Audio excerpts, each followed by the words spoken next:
Coisa, eu gostaria de agradecer ao IPOG de Recife, ao Renato, pelo convite, de participação ao evento, ao coordenador Lori Kriesel, que me convidou, para participar dessa semana de palestras, e eu gostaria de agradecer a todas as pessoas que estão presentes, que estão aqui nos prestigiando, ouvindo, que estão dedicando um pouco do seu tempo aí logo no começo de semana, depois da segunda-feira braba, para ouvir um pouco a respeito de iluminação. Então, muito grato.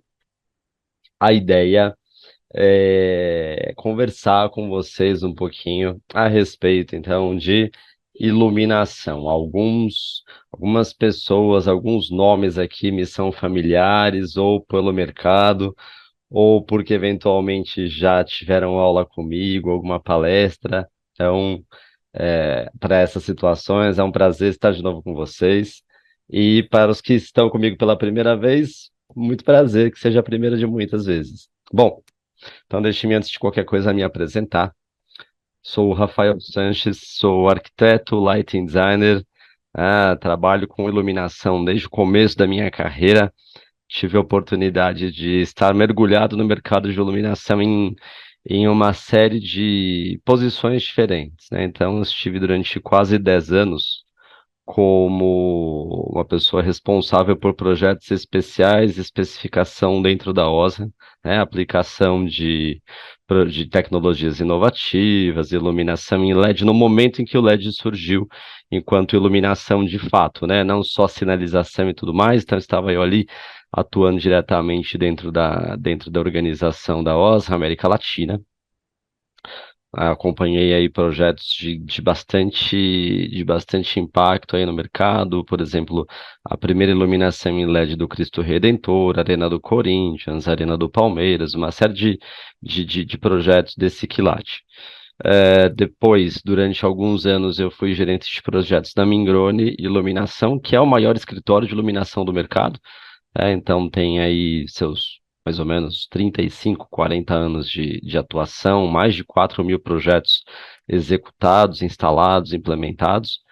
Durante uma parte aí desse tempo, alguns anos eu fui gerente de projetos lá, e hoje eu sou consultor de iluminação dentro da TE Von Hart, que é um complexo de empresas, né?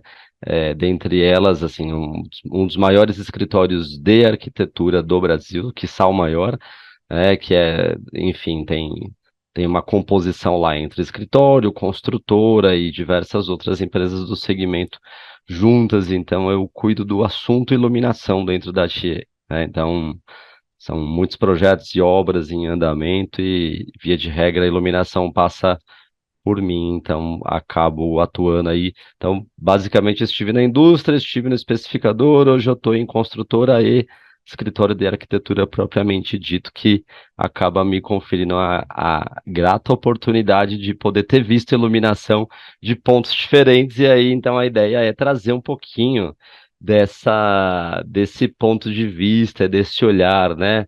O que que tem interessante em iluminação? Por que que se estuda iluminação? O que que uma pessoa que estuda iluminação pode fazer? Em que posição, né, ela pode estar? Quais são as tendências? Então, a ideia é a gente começar a conversar um pouco a respeito disso. A ideia é, inclusive, semear algumas ideias, algum questionamento, um pouquinho desse olhar para a iluminação. E a partir daí, um novo mundo se descortina, né? Então, eu costumo dizer para os alunos, inclusive esqueci de comentar que eu sou professor de POG há mais de 10 anos, então, que me é uma enorme honra, já assim, já perdi, eu acho que depois do quinto ou sexto ano eu parei de contar turmas e alunos, e você perdia a conta, aquela perda de conta boa, né? Então, no final das contas, costumo dizer aos meus alunos, alunas, né, que a gente acaba aprendendo a olhar, né, a perceber o mundo de uma forma diferente, os usos, os espaços, quando a gente começa a treinar o olhar para a iluminação, né? Então, essa é a ideia, assim, de repente chamar atenção para este tópico, este assunto, e abrir, descortinar aí uma série de possibilidades. Bom, então, Vamos lá. Claro que 1 hora para falar do assunto é pouquinho, né? Então a ideia é justamente introduzir ideias. Vamos lá. Então, antes de qualquer coisa, se a gente for parar e pensar, né, o que é luz? Saindo do abstrato, né, indo para algo um pouquinho mais objetivo. Luz é radiação eletromagnética capaz de produzir sensação visual e biológica. Então, essa é a questão. É espectro, que a gente chama de espectro visível, mas na prática ninguém enxerga a luz. Então, isso é uma onda eletromagnética aonde ela incide, então a gente tem a revelação dos materiais, da arquitetura, dos revestimentos, acabamentos e o que quer que seja, né? Então, essa é a grande questão. A luz revela, né? Quando a gente fala que ela tem uma sensação visual, por óbvio, é porque aonde eu tenho a incidência da luz, então eu tenho a revelação de materiais e superfícies. E uma questão biológica pelo fato de, hoje, depois de muita pesquisa, nós sabermos que existe uma interface, um viés de impacto biológico no que diz respeito à produção de hormônios ou inibição de hormônios a partir da presença da luz. De algumas características da luz, não qualquer luz, né? Ah, uma chama de uma vela vai me impactar?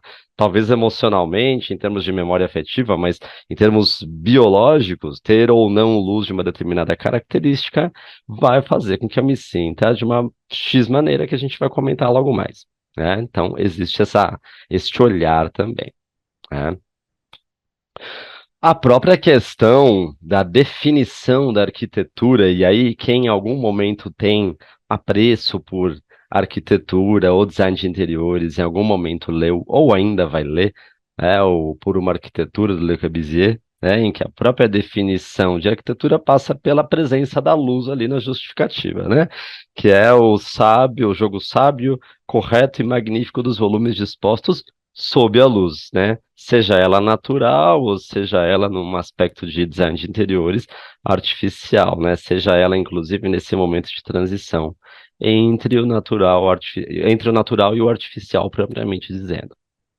Agora, um ponto importante que vale um comentário já inicial é: muitos de nós, numa graduação ou num curso técnico, o que quer que seja, o que nós aprendemos sobre iluminação é grandezas, né?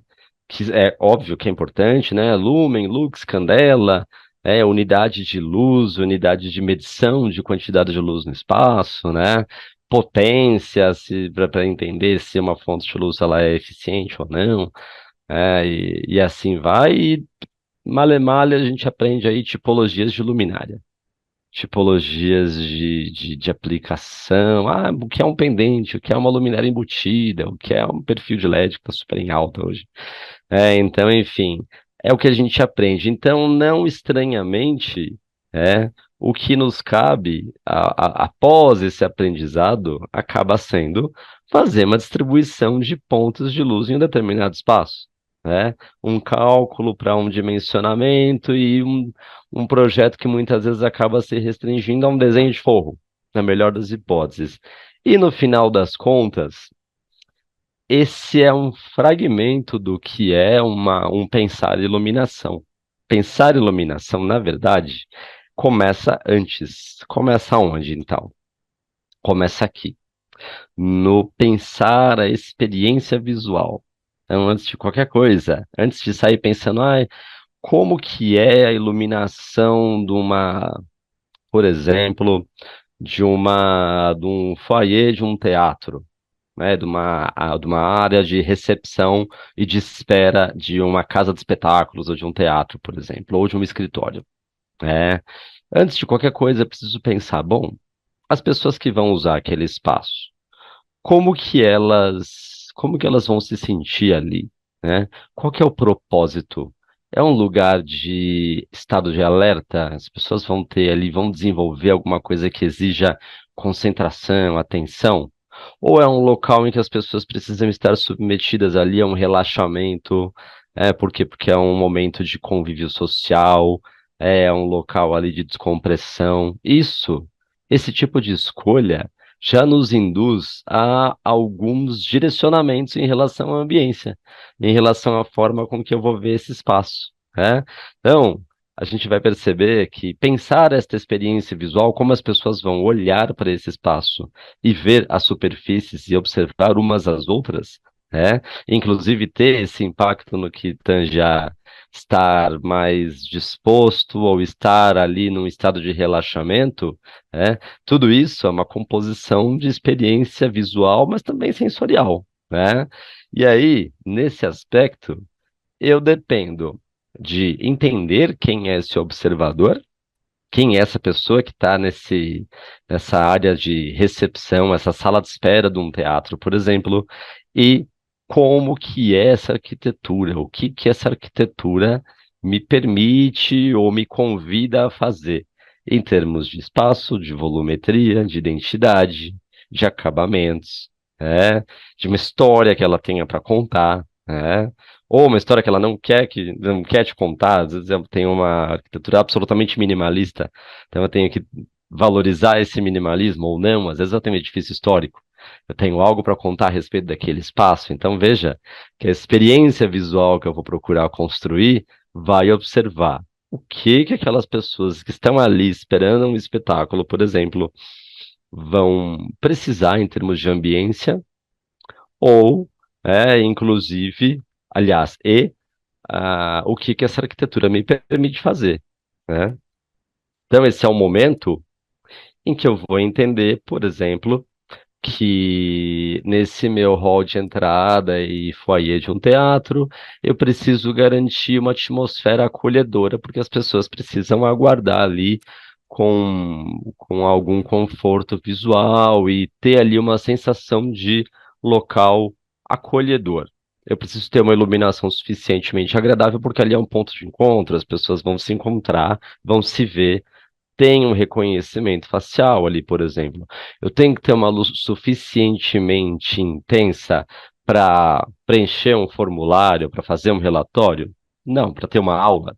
Não, nada disso. Veja, então a atmosfera é diferente. Ao construir essa atmosfera, né, eu estou revelando algumas coisas mais e estou escondendo outras, né? Então eu estou levando, estou traduzindo e transformando em informação aqueles locais aonde eu estou iluminando. Um balizamento na base de uma parede conduzindo a um percurso, uma comunicação visual, uma projeção de luz, um pendente em cima de um balcão, criando uma atmosfera de comunicação, tirar dúvidas, me apresentar, uma exposição de cafés, salgados, bolos, etc., que me dê vontade de consumir aquilo enquanto eu espero. Quer dizer, tudo isso é informação, tudo isso é uma construção cenográfica que só é possível se eu pincelar esse espaço com luz, da maneira certa e a luz correta na proporção adequada. Percebe? Então, assim, quando eu penso nisso antes de colocar a luminária, ó, que luminária que eu vou colocar aqui nesse foyer, nessa recepção desse teatro, por exemplo, eu só consigo escolher adequadamente a luminária se eu já sei o que que eu quero para esse espaço, que resposta de projeto que eu preciso ter e o que que eu preciso despertar naquelas pessoas que estão ali, de uma maneira que elas tenham a melhor experiência possível, tá certo? Faz sentido pensar no uso, pensar então na atmosfera, antes de sair colocando bolinha, bolinha, bolinha. Ah, linha, sanga, não, não. Não, a gente segura. A gente hoje em dia pensa, a gente tem que dar respostas rápidas para tudo, né? Ah, chegou o projeto e faz, e vai, né? Não, vamos respirar, a gente segura a ansiedade, porque o ideal é realmente pensar nessa aplicação. Esse é o primeiro passo, essa condição sine qua non, tá certo? Muito bem. Vou contar uma coisa para vocês. Toda e qualquer solução de iluminação artificial que nós temos e que nós ainda teremos, né, é sempre baseada em uma referência de iluminação natural. Porque se a gente for pensar é, na história humana, né, durante muito, muito tempo da história humana, nós estivemos num ambiente externo. Então, nós nos adaptamos e nos desenvolvemos enquanto ser humanos que somos, né, a um ambiente natural, né? Então, adaptaram-se melhor aquelas pessoas, né, que em algum momento estiveram mais alerta nos momentos de maior risco e necessidade do dia, e inclusive tiveram maior qualidade de vida e deixaram mais descendentes aqueles seres humanos que conseguiram repor as suas energias no momento adequado do dia e assim então ter um relógio biológico equilibrado. Ora, o relógio biológico nosso, ele é norteado pela iluminação natural. Antes de qualquer coisa, esta é uma condição, né? Então, desde sempre, desde um primeiro momento, nós temos como referência de iluminação a luz natural, né? Há mais ou menos 200 anos que a gente, ou um pouco menos, né? A gente começou a ter iluminação gerada aí de maneira elétrica, porque até então eu tinha desdobramentos do que a natureza oferecia, né? Tinha fogueira, tinha lamparina, quer dizer, sempre uma questão de incandescência, um evento físico básico simples ali. A partir do momento que eu comecei a ter geração de luz a partir da eletricidade, eu comecei a ter uma evolução tecnológica que foi mudando completamente as nossas referências, e essas mudanças a partir do século XX foram extremamente rápidas, né? Agora, qual é a minha grande questão? Eu, ser humano, continuei, falando do ser humano lá do século XIX, por exemplo, quando a iluminação artificial elétrica foi efetivamente inventada lá pelo Thomas Edison. Eu já tinha os meus hormônios devidamente, digamos, produzidos, eu já tinha ali um ritmo, norteado pela iluminação natural, de tal maneira que esse assunto pode ser um pouco extenso, mas eu vou resumir, né? No começo da manhã, com pouca luz natural, eu estou acordando ainda, né? Então, estou no processo de acordar, despertar.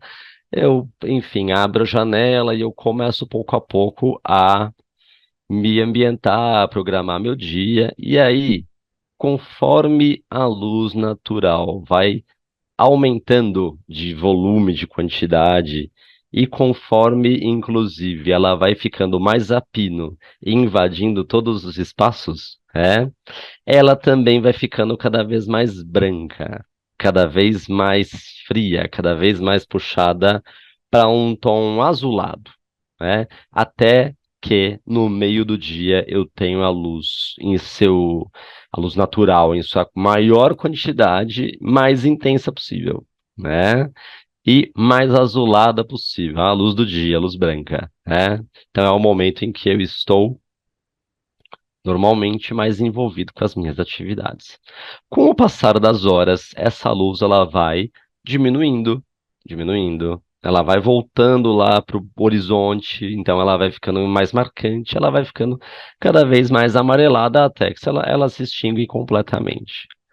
Ora, o que que acontece no nosso organismo? Nós temos nos nossos olhos algumas, algumas células que são responsáveis pela visão propriamente dita, algumas células que são responsáveis pela captação de uma porção de luz azul.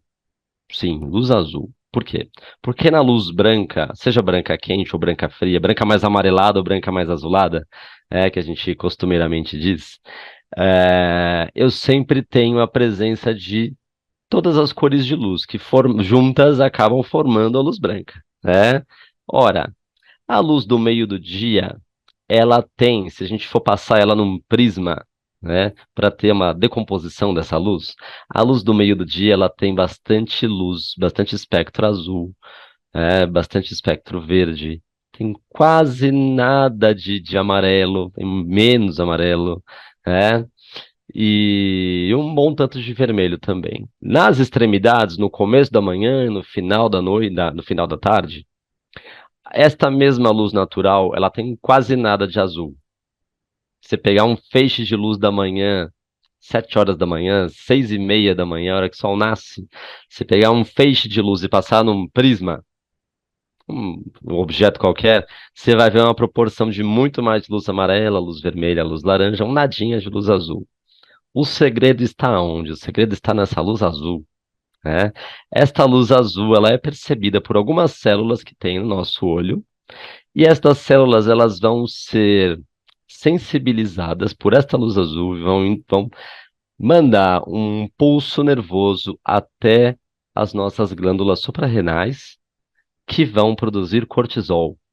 E ao produzir cortisol, eu vou ficar acordado, eu vou ficar em estado de alerta. Então, por isso que no meio do dia eu estou mais desperto. É mais difícil dormir no meio do dia. Por quê? Porque tudo tem luz natural mais fria e, consequentemente, eu acabo estando muito mais estimulado, né? Quando eu não tenho presença desse espectro azul, o meu organismo entende, bom, preciso relaxar. E aí, então, ele não produz cortisol. Ao não produzir cortisol durante algum tempo, outras glândulas vão produzir, glândula pineal, no caso, que fica no cérebro, vai produzir melatonina, que é o hormônio do relaxamento que vai me deixar com vontade de descansar. Então, aquela leitura que até então a gente sempre fez de, ai, porque uma luz, uma chama de uma vela, ai, a luz de jantar à luz de velas, ou uma luz mais quentinha aqui, mais me dá sono para algumas pessoas, né? Ai, me deixa numa atmosfera mais acolhedora, tem a ver com produção hormonal. Tem a ver com essa questão de disposição física, de disposição através do impacto biológico propriamente dito, né? E aí, né? Isso era uma exclusividade da iluminação natural, até que, durante as últimas décadas, principalmente do século XX, a gente teve uma evolução da indústria de iluminação muito grande, de tal maneira que as próprias fontes de luz de iluminação artificial começaram a ter características que a gente poderia ter essa reprodução do que eu teria num cenário, numa atmosfera do meio do dia em qualquer horário do dia. Ou uma reprodução daquela atmosfera que eu teria no final da tarde, também em qualquer hora do dia, né? Portanto, com base nesse enriquecimento da variedade de elementos de iluminação que eu tenho à minha disposição, pensar iluminação artificial se tornou muito mais complexo, né? Por quê? Porque eu acabo tendo esse desdobramento de gerar naquelas pessoas que vão ocupar o espaço projetado ou sono, né? Ou uma vontade ali de relaxar, de interagir socialmente, ou eventualmente um estado de alerta, uma predisposição ali a fazer algo que exija atenção, né? Então, assistir uma aula, trabalhar, uma atividade esportiva, tudo isso, tá certo? Então, isso acaba que de uma certa forma, sendo aplicado nos nossos projetos de iluminação nessa, nesse pensar a atmosfera de um espaço edificado, de uma que dependa 100% de iluminação artificial. Então, por exemplo, um pub, um bar, alguma coisa assim.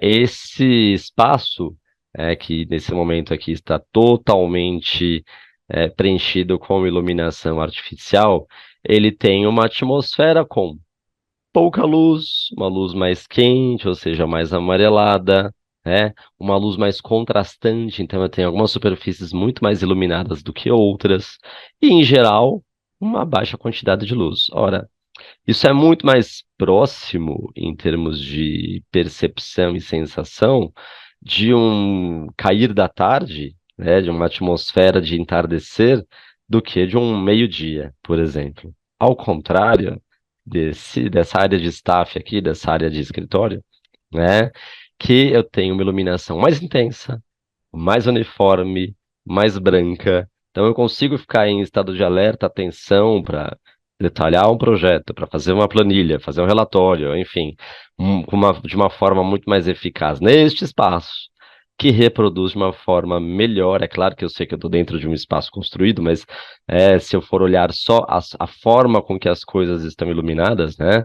Isso é mais próximo, tem mais a ver com o que eu vejo no meio do dia, uma luz uniforme, quantidade de luz maior e uma luz mais vibrante. Percebe? Então, esse desdobramento, as referências vêm da natureza, vêm da luz natural, tá? Ora, então, a gente começa a perceber que o pensar iluminação, ele vem, antes de qualquer coisa, de escolher o que vai ser iluminado, escolher a atmosfera que eu quero. Se eu quero uma atmosfera que me induza a um acolhimento ou uma atmosfera que me induza a um estado de alerta, né? E a partir daí, então, determinar o que e de que forma essa iluminação vai acontecer. Para só então eu escolher tipologias de luminária, quantificar e assim por diante. Né? O que muitas vezes a gente acaba aprendendo numa graduação, por exemplo, ou num curso no curso de curta duração, focado em dimensionamento, por exemplo, é você pegar uma fórmula, você vê alguns tipos de luminária, aplica lá e boa, né? Você tem um dimensionamento. Isso serve. Se o ambiente fica iluminado, fica iluminado. Mas é uma experiência visual condizente com a necessidade ou condizente com uma boa resposta de projeto? Não necessariamente. Por quê? Porque eu preciso fazer esse exercício inicial de entender qual que é a resposta, qual que é a experiência visual, a experiência sensorial adequada para aquele uso, para aquele espaço, para aquelas pessoas e que caiba naquela arquitetura. Faz sentido? Bom, bom, não podemos esquecer também que existem uma série de questões sensoriais relativas à luz, né? Então, ah, existem algumas questões que são verdadeiros paradigmas, são verdadeiras cláusulas pétreas aí quando a gente decide trabalhar com iluminação, seja a pessoa totalmente dedicada à iluminação, ou seja alguém de arquitetura ou interiores ou engenharia que tenha um olhar mais dedicado a resolver questões de iluminação. A primeira delas é uma verdade quase que absoluta de que o fato de que o brilho atrai o olhar. Onde quer que eu projete luz, o que eu tiver mais iluminado vai chamar mais atenção.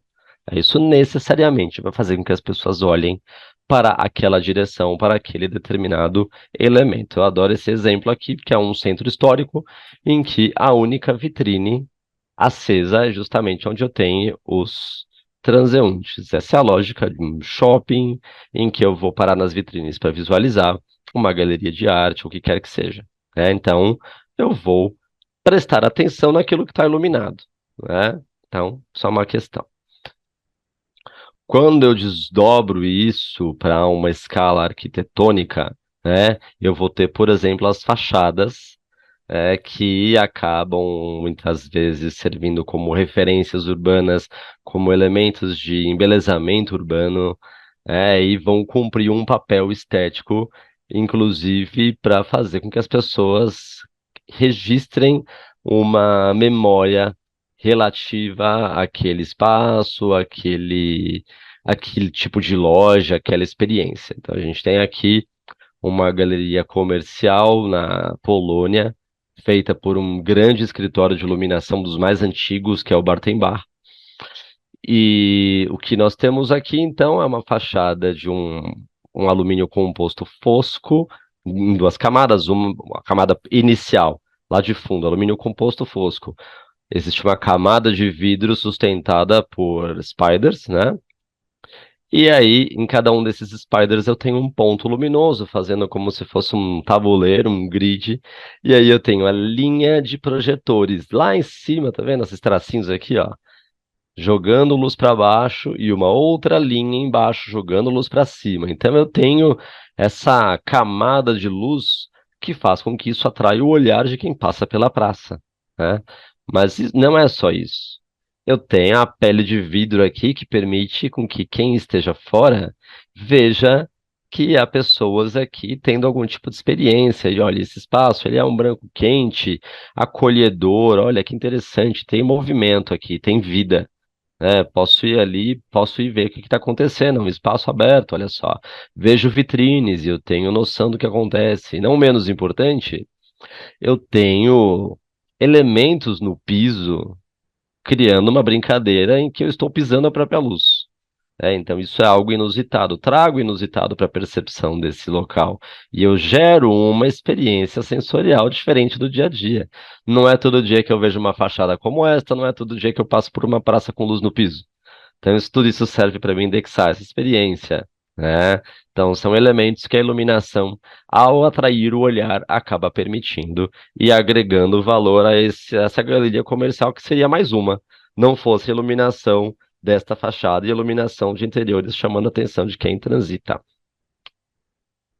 Indo para uma outra escala, eu vou para o interior de uma loja na rua Oscar Freire, em que eu percebo uma prateleira com vários elementos pequenos que se perderiam completamente na leitura dos elementos à venda aqui, não fosse esse requadramento de luz, né? Então eu deixo de ter uma bolsa, um sapato, um acessório e eu tenho um conjunto de elementos que são ali devidamente celebrados por uma coroação de luz por trás de uma determinada prateleira. Isso ganha um peso suficiente de tal maneira que ao passar por ali não tem como passar despercebido, não tem como eu não ver. Quer dizer, então eu estou atraindo o olhar. E aqui a gente introduz mais uma questão. Quando eu atraio o olhar, eu estou demonstrando que, olha, estou te fazendo olhar para isso porque isso é importante. Isso é mais importante do que o restante, né? Então a luz também estabelece hierarquia, né? Ora, ao criar nuances, eu posso eh, recriar uma atmosfera que eu percebo num começo da manhã ou no final da tarde.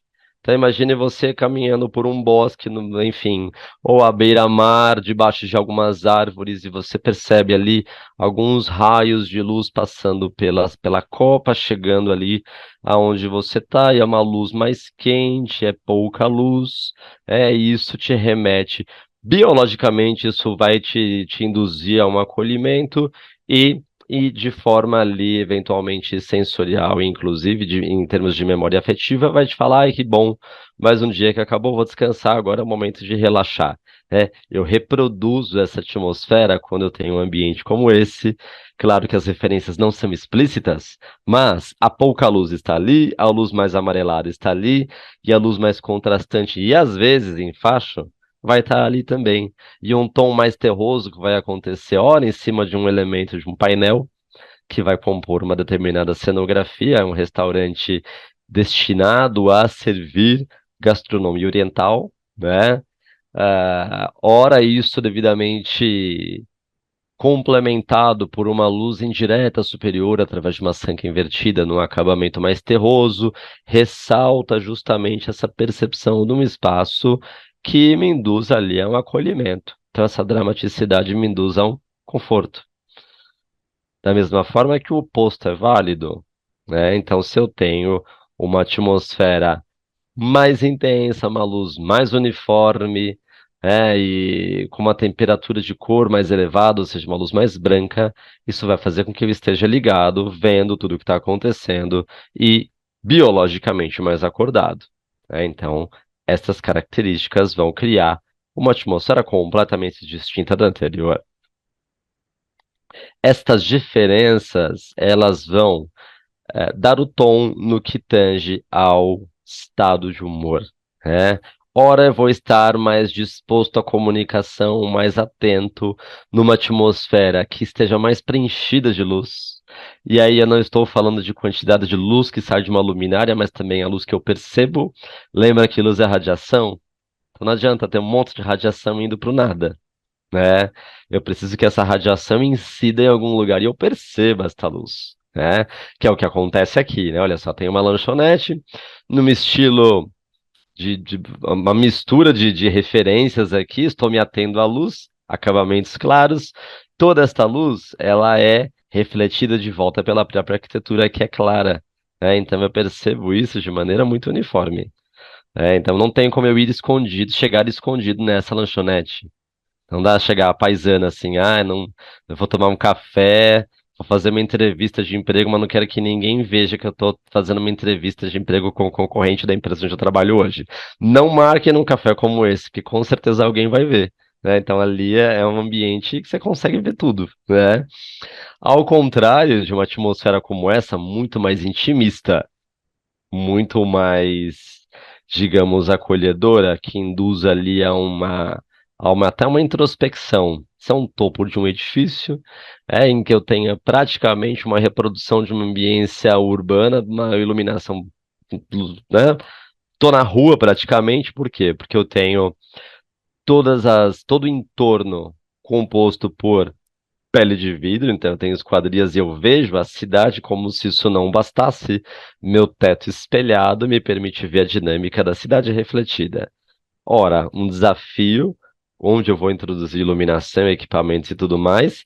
Por um outro lado, uma emulação da noite, da dinâmica urbana. E aí me cabe então ter iluminação setorizada, tomadas estrategicamente posicionadas no piso, luminárias tipo coluna dando total mobilidade para esse layout, então eu tenho essa flexibilidade e uma recriação no cenário noturno através disso.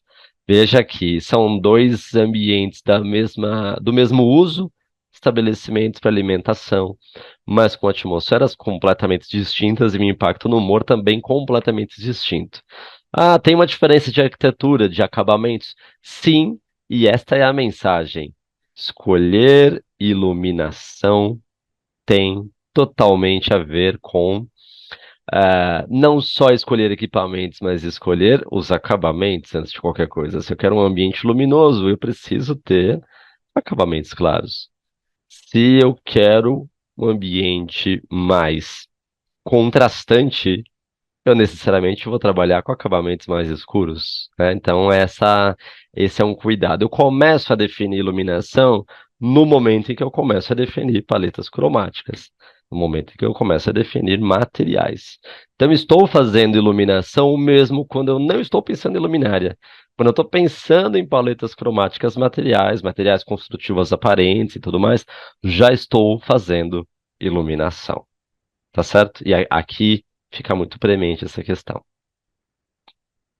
Se for parar para pensar, inclusive, que os materiais respondem de maneiras diferentes à iluminação existente, né? Eu tenho essa confirmação. Então, de um lado aqui, por exemplo, eu tenho a translucidez e a transparência, né, de toda uma vedação de U-Glass ou pele de vidro da sede da ThyssenKrupp, uma cidade em alemã, né, Essen, projeto de um escritório de ponta, Lichtkunstlicht, em que o segredo aqui, o pulo do gato, né, é você ter a luz revelando o interior do edifício. A luz transborda, né, do edifício e você invade a paisagem. Ela se reproduz no espelho. Então não tem introdução de luz dentro do espelho d'água. Não, o espelho ele faz o papel de um espelho. Ele reproduz, ele duplica a imagem daquele edifício, que então é um cubo de luz ali, é um bloco de vidro luminoso na paisagem. Ao contrário desta fachada, que serve praticamente de tela para uma grande aquarela, como se fosse uma pintura mural mexicana. O Gustavo Avilés, que é um dos mais talentosos lighting designers da América Latina, que lida muito bem com cenografias e com iluminação RGB, colorida, essa questão sensorial da luz, e pinta praticamente aí com toda uma paleta cromática de acordo com o momento do ano ou viés comercial, como se fossem manchas, como se fosse uma grande tela, uma grande pintura mural de fato, mas de luz. E isso depende de uma superfície opaca para receber a luz e refletir de volta para o nosso olhar e chamar a atenção dos milhões de pessoas que passam por uma das avenidas mais movimentadas da cidade que tem a maior frota de carros do mundo, né? Então, a cidade do México, então tudo isso. É só por uma questão de deixar a fachada do shopping bonita? Não. É para fazer com que aquelas pessoas que passam aos montes ali, na frente daquele centro comercial, se recordem de que ele está ali. E que não numa troca de cor psicodélica, 10 trocas de cor a cada minuto, né? Não precisa ser tanto, né? Isso é muito, mas com alguma sutileza que garanta ali a repercepção daquele espaço dentro do tecido urbano. Hum. E isso eu tenho essa percepção, por quê? Porque o acabamento, esse casamento entre acabamento opaco versus a luz projetada e uma luz suave, é, ele dá super certo, dá um match ali, né? Muito bem. Então, se eu levo em conta essa interação entre luz e acabamento, eu percebo que eu posso ter revelação de texturas e movimentos. Poderia ter esses espaços aqui da uma enoteca em Vila Nova de Gaia, cidade vizinha ao Porto, áreas aqui de eventos e degustação de vinho do Porto, no norte de Portugal, em que, eu poderia ter uma luz geral aqui iluminando esse espaço como um todo, mas não teria o sabor, de visualizar aqui a parte frontal desses tonéis todos de vidro, esses barris todos de vinho, não teria a mesma graça, não teria a mesma cenografia, como se eu praticamente pudesse tocar essa textura e sentir com o meu tato essa textura, como se fossem grandes rolhas, né? Então é uma brincadeira sensorial por completo. Mesma coisa que eu não preciso de uma luz geral que incida em todos os espaços da mesma maneira, para que as pessoas então permaneçam nesse espaço durante um evento, né? Basta que eu tenha um balizamento aqui, né, na escada ou sob a arquibancada, uma sanca invertida, que além de criar uma atmosfera suficiente para eu estar, conta a história construtiva desse espaço, conta que ela é feita com uma técnica construtiva X, com um material assim assado. Então essa retórica contada pela luz acaba sendo muito mais rica, percebe? Né? E por fim, a gente tem então o entendimento de que se o brilho atrai o olhar, se os materiais reagem de maneiras distintas à luz, a luz ela vai impactar diretamente na minha noção de espaço, na geometria, né? Então, ora eu tenho uma situação aqui de uma iluminação zenital que estica esse corredor. Ora, eu tenho linhas luminosas de baixo para cima, em uplight, que iluminam muito menos superfície e dão essa sensação de encolhimento do corredor. Eu não tenho essa exaltação da linearidade. Eu quebro essa linearidade a partir desses uplights, né? Isso é tudo sensorial. É claro que é o mesmo espaço, é claro que é a mesma circulação. No entanto, eu mudo completamente a percepção desse espaço a partir destas escolhas de desenho de luz. Tá certo? Faz sentido? Então, são questões inicialmente sensoriais que vão ditar ali, construir uma determinada ambiência. Claro, a gente tem esse olhar sensorial, mas não é só sensorial a escolha da iluminação feita para um espaço. Ela passa por algumas questões técnicas que, muito resumidamente, irei comentar, né? Então, algumas dessas questões ou terão como mote a performance visual, características que vão me permitir enxergar e desempenhar uma atividade. Algumas características vão trazer conforto visual, vão agregar mais valor ao espaço. E outras características vão impactar o meu humor, né, através de uma construção de ambiência. Vejamos rapidamente. Um dos primeiros pontos que é crucial em identificar se um projeto está minimamente adequado ou não para um determinado uso é saber se tem luz suficiente para eu, por exemplo, numa cozinha, preparar alguma coisa.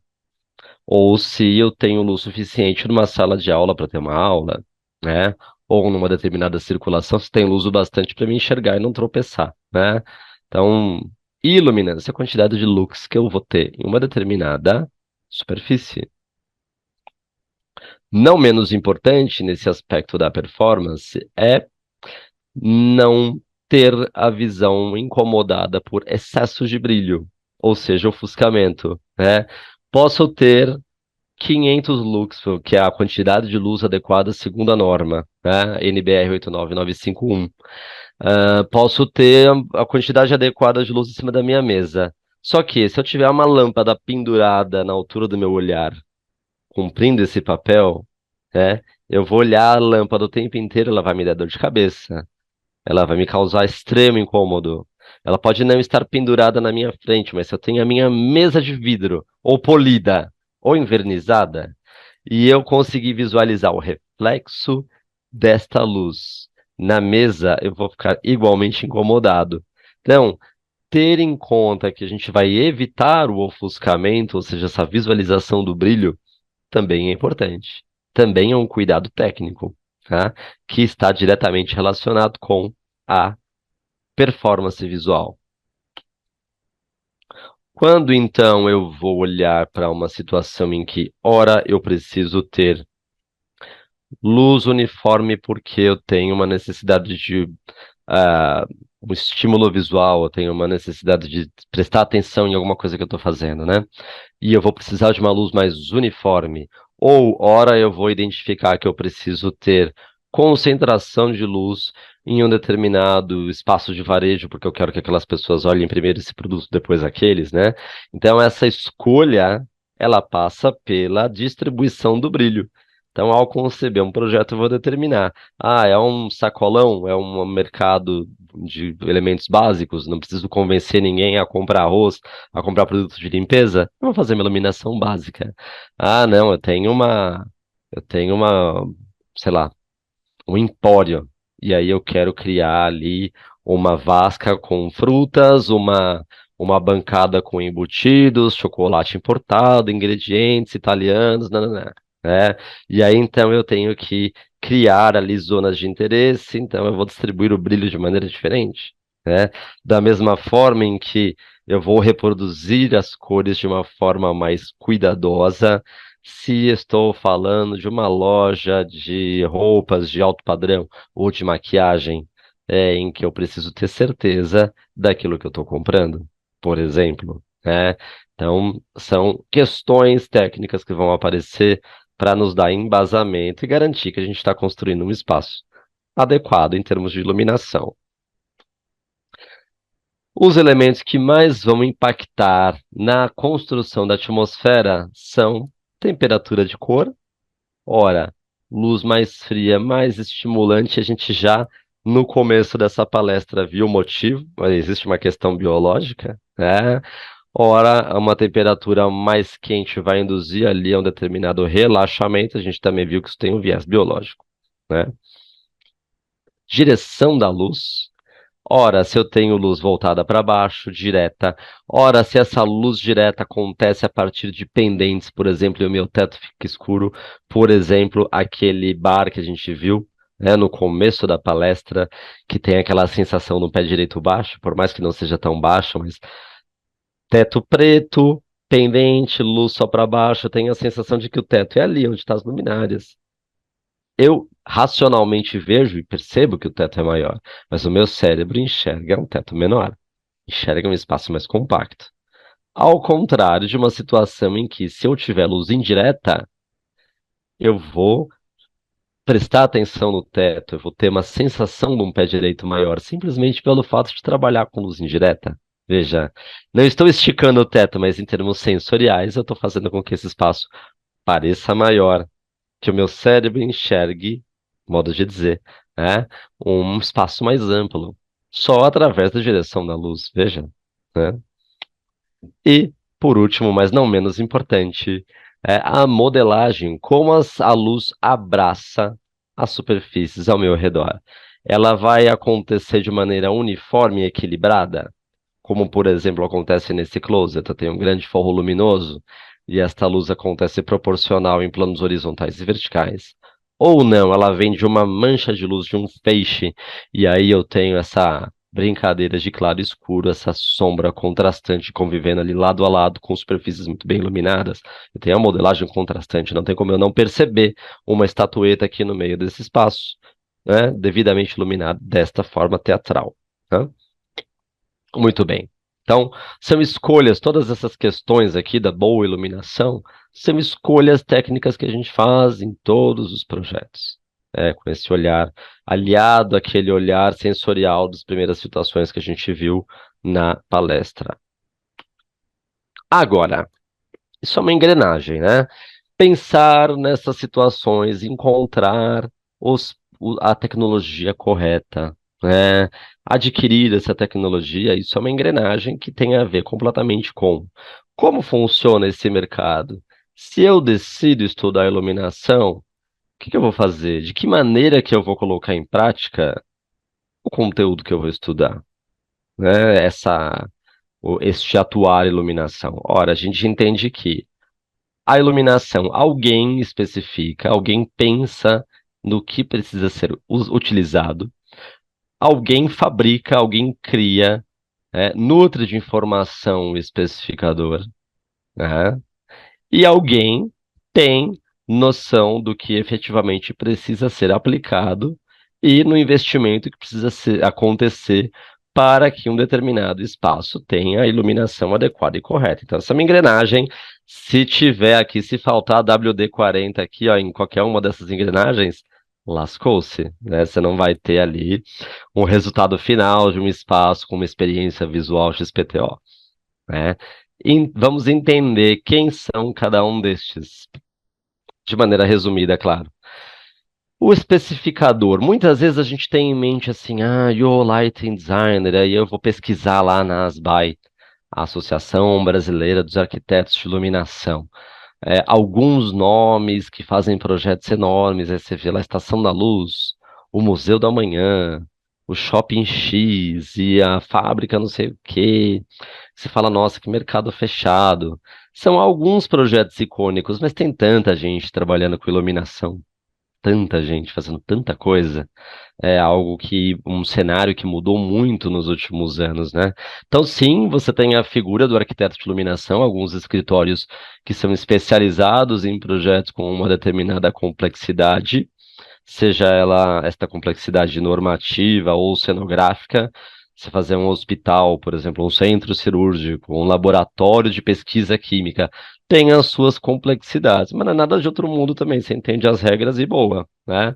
Você faz, claro, exige um pouco mais de pesquisa e tudo mais. Sim, mas não é nada de outro mundo também, né? Eu costumo dizer, acho até para mim, eu falo para os alunos, se alguém faz, a gente é capaz de fazer, com a devida com o devido preparo, estudo, pesquisa, a gente é capaz, né? Então, se alguém consegue, a gente consegue também. Bom, além do lighting designer, nós temos o arquiteto propriamente dito, ou designer de interiores propriamente dito, que ao pensar o espaço, idealmente, ao conceber ali a atmosfera, vai escolher como que é essa atmosfera. Ela é intimista? Ela é estimulante? Ela é minimalista? Então, ao conceber esse espaço ideal, é que o arquiteto ou designer de interiores entenda o que precisa ser considerado, o que precisa ser levado em conta nesta composição desta atmosfera. Uma boa parte dos projetos de iluminação são feitos aqui por essas duas linhas aqui iniciais, o arquiteto e o designer de interiores. Eu não preciso necessariamente o tempo todo de um arquiteto de iluminação de escritório que só faça iluminação, né? Então, muitos profissionais, arquitetos e designers de interiores enriquecem o seu trabalho, o seu portfólio e a sua gama de serviços prestados a partir de de um aprofundamento da iluminação, tá? E a gente tem um engenheiro eletricista que vai muitas vezes se dedicar a projetos de um viés mais com menos questão sensorial, mas com uma aplicação, com uma aplicabilidade técnica mais direta. Centros de distribuição, iluminação industrial, iluminação viária e assim por diante, né? São especificadores também, né? Ora, então alguns especificaram. Outros vão produzir ou vão disponibilizar esse material numa determinada região para que aquele material, aquela fonte de luz, aquelas luminárias, aqueles equipamentos que foram escolhidos tendo como base todas essas questões sensoriais que a gente discutiu no começo da palestra, né? Então, eu vou escolher uma iluminação desenvolvida por equipamentos assim assado para ter uma atmosfera acolhedora com luz contrastante no foyer do teatro, que a gente que estava falando no começo no começo da palestra, por exemplo. Então, fabricantes irão desenvolver as suas tecnologias, as suas luminárias farão as suas curvas de distribuição, são os arquivos eletrônicos das luminárias para cálculo luminotécnico e simulação, para os especificadores estudarem, né? Revendedores e distribuição irão disponibilizar aquele material localmente, se é o caso, né?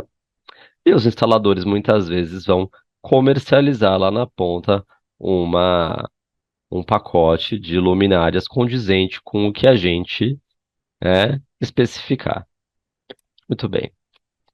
E por fim, alguém precisa ter consciência, de que os insumos precisam ser adquiridos a contento. Muitas vezes eu converso com pessoas que reclamam, projetistas de iluminação, arquitetos, designers de interiores, alunos, alunas reclamam que muitas vezes faz o projeto, mas o cliente não quer pagar a iluminação, ou não reserva orçamento para iluminação. E é importante a gente construir essa consciência, até educar os próprios clientes de que, olha, você não precisa gastar $500.000 de revestimento no piso e sobrar 10 mil para iluminação. Vamos equilibrar um pouco, né? Quando a gente, o cliente vai dar importância para as disciplinas de acordo com a ênfase que a gente vai ensiná-lo a ter, né?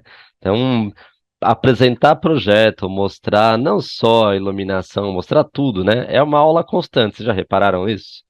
Que a gente empodera o cliente o tempo inteiro, seja o cliente final, ou seja se eu for lojista, seja se eu for um fabricante, eu nutro o meu cliente de informação o tempo todo, então é importante que o cliente final tenha noção do valor da iluminação, não só do preço, mas da importância, que investidores, eventualmente em projetos grandes, tenham a consciência também, de alguma forma, e aí não tem jeito, eu tenho que gastar saliva, tenho que gastar verbo, explicar, mostrar justamente, né?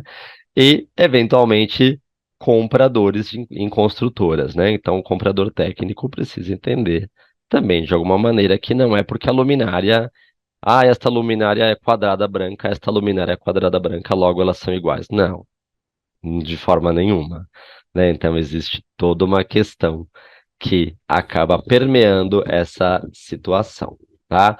Qual que é a mensagem? Eu sei que eu estou falando de uma forma bastante sucinta sobre estes players, mas até uns, sei lá, uns 8 anos atrás, 10 anos atrás, quem se dedicasse a estudar iluminação tinha em mente apenas o fato de que, eu vou estudar iluminação para ser um lighting designer do mercado. Aí olhava lá, dava um Google e via lá meia dúzia de nomes.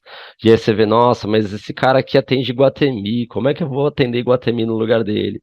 A gente não precisa, tudo é muito, né? Tudo é muito, né? Tem espaço para todo mundo e tem mercado para todo mundo, né? Tem muito mercado.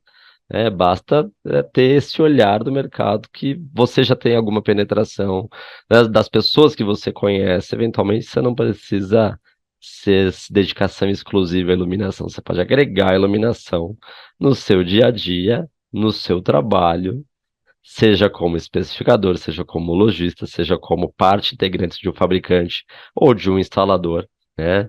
E você contribuir para que as pessoas que vão ocupar aquele espaço, um restaurante, uma escola, uma indústria, tenham um dia a dia melhor, tenham uma experiência melhor. As pessoas em geral passam muito mais tempo em espaços compartilhados, em si, no trabalho, do que em casa, propriamente dizendo, né? Então, você criar espaços que lhes permitam experiências visuais de qualidade é muito rico, né? Assim, é um privilégio você poder melhorar o dia das pessoas. Sei que pode parecer um pouco clichê, mas muitas vezes, ao lidar com iluminação, você tem o poder de melhorar a qualidade do ambiente, da vida e do dia a dia, da rotina de pessoas que você nem imagina quem são, que elas nunca vão te conhecer. Então, isso é um aspecto altruísta que existe ao lidar com iluminação.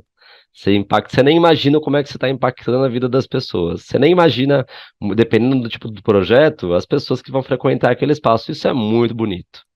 Isso é uma das coisas que eu converso com os meus pares, com os meus colegas lighting designers, pessoas, arquitetos, especificadores. Isso é um consenso, né? Então, isso é uma riqueza de lidar com iluminação. né? Para terminar, eu sei que assim, vocês estão falando assim, esse cara não para de falar. É que assim, o assunto tem muito assunto de iluminação, a gente quer falar de tudo, né? Mas eu queria deixar no ar um pouquinho a questão das tendências. E aí, assim, a cada momento a gente tem tendências diferentes, né? Se fosse, se fosse dar essa palestra há uns anos atrás, na verdade já dei essa palestra há uns anos atrás, e eu já tive que mudar bastante porque as coisas vão mudando, né? A gente observa que as tendências mudam bastante. Então, lá atrás, a gente tinha, por exemplo, tendência à eficiência energética, busca por luminárias com cada vez mais fluxo e cada vez menor potência. Isso era, isso era a primeira chamada da iluminação com LED, por exemplo, né? Depois, a minimalização das luminárias. As luminárias eram trambolhos enormes e começaram a ficar mínimas, né? Ah, e depois o design da luminária e assim por diante. Hoje a gente tem três premissas principais, né? Primeira delas, aplicações especialíssimas. Por quê? Percebeu-se que através da emissão da luz através do LED, diodo emissor de luz, traduzindo para o inglês, a gente pode produzir luz branca quente, luz branca fria, luz vermelha, amarela, azul, luz cor-de-rosa, luz violeta, enfim. E aí a gente percebeu que na natureza, espécies animais e vegetais têm o seu desenvolvimento com base na luz que recebe, não necessariamente na luz branca, não necessariamente muita ou pouca luz, mas no espectro, na determinada cor de luz que chega ali. Então existe hoje uma vastíssima pesquisa sobre iluminação especial em cultivo, pesquisas científicas. Nos últimos anos, as pesquisas científicas sofreram bastante investimento, né? Então, que até por uma questão de pandemia, uma questão de busca por bem-estar, saúde, etc., muitas frentes acabaram sendo abertas nesse viés, nessa busca relacionada a questões científicas e de pesquisa e principalmente de saúde, né? Então, hoje a gente tem, inclusive, essa a outra tendência, é uma busca por bem-estar, uma busca por emular o que a gente enxerga no ambiente natural, né? Então, se eu viesse aqui, por exemplo, e não mostrasse para vocês que isso é um elemento pendente, muitas vezes ao olhar para o teto, enfim, você teria a sensação de que é uma abertura zenital. E, na verdade, você tem uma emulação completa da iluminação natural, não de uma forma estática, mas muitas vezes transitória ao longo do dia, de acordo com o horário, de acordo com o momento, com a estação do ano e assim por diante. Então, isso é uma outra tendência, uma iluminação que se adeque às necessidades, ao momento, ao relógio biológico, ao ciclo circadiano, né? Então, isso é algo que começou faz alguns anos e tem atingido um ponto de viabilidade. Então, no primeiro momento, é aquela coisa, né? Você vê num museu X, numa galeria Y, num hospital de ponta, nananã, e aí chega um momento que você começa a ver isso viabilizado nos projetos, no dia a dia, assim por diante. E uma terceira tendência que permanece, na verdade, que é a iluminação interativa, né? A iluminação de embelezamento urbano, com minimalizações, com integração cada vez maior à arquitetura. Então, eu não tenho bobamente um projetor, emitindo luz para uma fachada boba estática. Ou muitas vezes eu tenho essa integração de luz com materiais os mais variados, acrílicos especiais, telas tensionadas e telas perfuradas, e a reflexão e tudo mais, né? Então, tudo isso de uma forma a transmitir personalidade, né? Consequentemente, ali enriquecer um cenário, uma ambiência urbana, tá certo? Muito bem. E aí, neste momento, então,